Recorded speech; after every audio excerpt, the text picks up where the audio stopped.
میرے وطن کے رہنماؤ ایک ایسا آئین بناؤ جس میں ہو صدیق کی عظمت، جس میں ہو عثمان کی عقیدت، جس میں ہو فاروق کی جرت، جس میں ہو حیدر کی شجاعت، جس میں ہو فاروق کی جرت، جس میں ہو حیدر کی شجاعت، مٹ جائیں ظلمت کے گھاؤ ایک ایسا آئین بناؤ۔ طارق کی تدبیر ہو جس میں، طارق کی تدبیر ہو جس میں، خالد کی تقدیر ہو جس میں، محجن کی زنجیر ہو جس میں، قرآن کی تاثیر ہو جس میں، ملت کے جذبات جگاؤ ایک ایسا آئین بناؤ۔ عقل و خرد کی آنکھ کا تارا، طوفان میں مضبوط کنارہ، مفلس اور نادار کا پیارا، جہد و عمل کا بہتا دھارا، فکر و نظر کی شمع جلاؤ ایک ایسا آئین بناؤ۔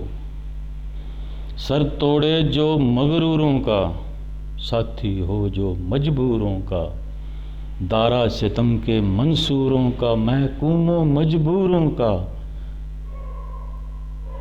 چل نہ سکے زردار کا داؤ ایک ایسا آئین بناؤ۔ خدمت انسان کام ہو جس کا، فیض سخاوت عام ہو جس کا، کام فقط اسلام ہو جس کا، شان سلف پیغام ہو جس کا، وقت کے پرچم کو لہراؤ ایک ایسا آئین بناؤ۔ یہ ساگر صدیقی نے بہت پہلے کہا تھا، آج بھی نہیں یہی ہے۔ دوستو 73 کا آئین بنا، متفقہ آئین جس کو کہتے ہیں، انتہائی بہترین جمہوری آئین جس کو قرار دیا گیا تھا۔ تمام بڑے بڑے علماء کے اس پر دستخط موجود ہیں، مگر پاکستان کی عوام کو ایک خام مال سمجھا جاتا ہے۔ بنتے ہی اس کے خلاف پراپیگنڈا شروع ہو گیا۔ کیسے ہوا؟ کس نے کیا یہ ظلم؟ ایک اس وقت بہت پرانا قصہ، ہم چھوٹے تھے، 77-78 تک سنتے رہے ہیں، جو آہو بکا لوگ کرتے ہیں۔ وہ کہتے ہیں کہ ایک مولوی صاحب تھے، انہوں نے اپنے ایک نوکر کو پیسے دیے کہ جاؤ پان لے کے آؤ۔ وہ پان لینے گیا تو اس نے ڈالر دے دیا پان والے کو۔ وہ پان والا کہتا ہے یار یہ بچوں کا کھیل دے دیا تم نے مجھے، کوئی پیسہ دو، کرنسی دو۔ اس کو ڈالر اتنا نہیں پتا تھا، اب تو بچہ بچہ جانتا ہے کہ ڈالر کیا ہے۔ وہ نوکر واپس آیا، کہتا ہے جی مولانا صاحب یہ اپنا پان والا کہتا ہے کہ یہ تو ردی ہے، یہ تو کرنسی نہیں ہے، کوئی پاکستانی پیسہ دو۔ مولوی صاحب نے اپنی جو 101 جیبیں ہوتی ہیں وہ ٹٹولیں، سلوک کے آگے پیچھے بہت ساری، تو کسی میں سے پاکستانی کرنسی نہیں نکلی، ڈالروں سے بڑی بڑی تھی۔ بس آئین کا حلیہ بگڑ گیا۔ اس وقت سے آج تک ہم بھنبل بھوسے کھا رہے ہیں۔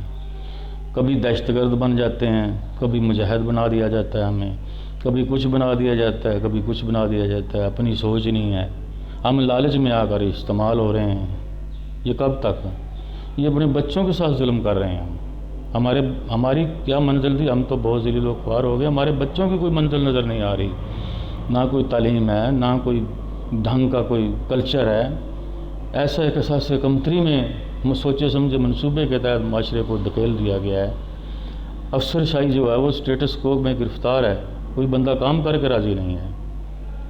یہاں میں نے کتنے محکمے ہیں، یہاں میرے پاس سے ڈرین گزرتی ہے، کوئی عملہ نہیں ہے، بند پڑی ہے۔ نہر ہے، ہم پڑھنے جاتے تھے نہر کی پٹڑی سے سائیکل پہ، تو انتہائی خوبصورت اور بیل بوٹے لگے ہوتے تھے، روزانہ اس پہ پانی کا چھڑکاؤ ہوتا تھا، ایک سسٹم تھا، جی کرتا تھا کہ نہر پہ بیٹھو جا کے۔ اب بھی جاتا ہوں، اب روتا ہوں وہاں بیٹھ کے کہ یہ کیا ہم نے کر دیا۔ ریلوے کی پٹڑی کے نہیں کوئی چڑھ سکتا تھا، وہاں کی حالت میں نے یہاں تک دیکھا ہے، ہو رہا ہے، اب بھی ہو رہا ہے۔ ایک اوورسیئر کے گھر میں بیلدار ڈھور ڈنگر کو پٹھے ڈال رہے ہیں، گھاس پھوس ڈال رہے ہیں، سرکاری تنخواہ لے رہے ہیں۔ ایکسین کے گھر بھی، میرا یہاں ریلوے کا افسر تھا، اس کے گھر گینگ مین کئی سال پٹھے ڈالتا رہا ہے گھاس پھوس ڈنگروں کو، کوئی پوچھنے والا نہیں ہے۔ کون ہے اوپر؟ وہ یہ سمجھتے ہیں کہ ہم یہ مالک ہیں اس کے، بھائی وہ پبلک سروینٹ ہے، اس کو اس سسٹم کو، اس کو چیز کو، اس محکمے کو چلانے کی تنخواہ دی جا رہی ہے، اور ہم ہیں تو ہم تعریفیں کرتے نہیں، تلک واسطہ بناتے ہیں ان کے ساتھ۔ کبھی نہیں کہا کہ تم یہ ظلم کیوں کر رہے ہو۔ آج بھی میں کہتا ہوں، واشگال الفاظ میں کہتا ہوں، وہ لیڈر اتنا مضبوط ہوگا، اس لیڈر کو کوئی دنیا کی طاقت پاکستان میں ہرا نہیں سکے گی۔ 4-5 کروڑ دراوڑ مسلح ہیں جن کو تم چوڑے کہتے ہو، شرم آنی چاہیے۔ انڈیا میں 6 مہینے قید ہے چوڑا کہنے کی، یہاں نہیں بن سکتا، عزت نفس مجروح ہے جو بحال نہیں ہو سکتی۔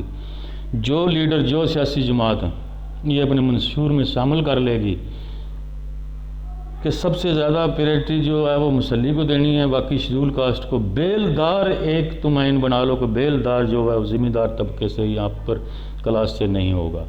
یہ کاٹن زدہ بیلدار ہیں، سارے گھر بیٹھے ہیں، تنخواہ لے رہے ہیں، کٹوتی کرواتے ہیں۔ مسلحوں کے لیے مخصوص کر دو بیلداری، یقین جانو تمہیں خود بھی جنت میں لے جائیں گے، خود بھی جنت میں چلے جائیں گے۔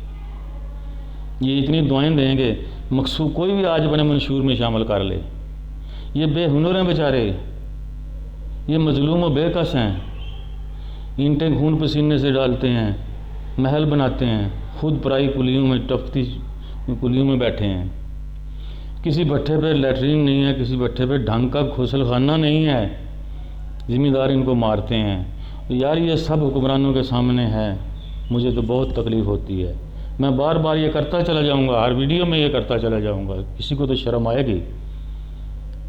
ان کی عزت نفس بحال کرو، درجہ 4 مخصوص کر دو مسلحوں کے لیے، کم از کم جہاں بیلدار کا لفظ آتا ہے، ہائی وے پہ، نہر پہ، جس محکمے میں بھی جہاں بھی، وہاں مسلح بھرتی کر دو، یہ ملک ترقی کر جائے گا۔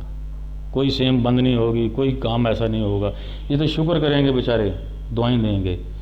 اور بھٹو نے صرف ان کے عزت نفس مجروح کرنے کے لیے زبانی بات کی تھی، عملی تو وہ کر ہی نہیں سکا، الجھا کے رکھ دیا گیا۔ آج تک ان کے ذہن سے نہیں نکل رہا یہ، صرف وہ الفاظ پیار کے، اتنی جڑیں مضبوط ہیں۔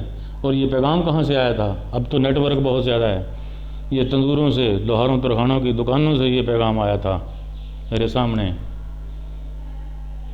اور سیلاب کی طرح بہا کے لے گیا تھا سب کو۔ آج بھی کر لو، کوئی بھی کر لے، مجھے یہ نہیں ہے کہ عمران خان کرے، بلاول کرے، یا جو بھی زید بکر جو بھی کرے، اپنے منشور میں شامل کر لو کہ درجہ 4 مسلحوں کو دے دو۔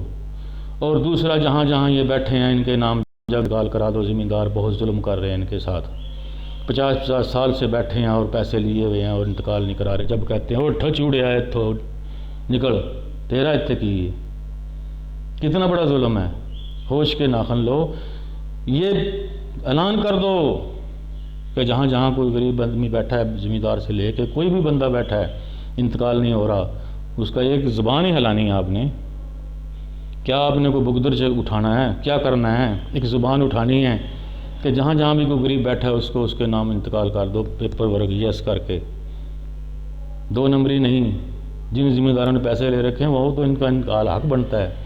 یہاں روزانہ آؤ میرے ساتھ، میں دکھاؤں آپ کو سینکڑوں مسلح جو ذلیل ہو رہے ہیں۔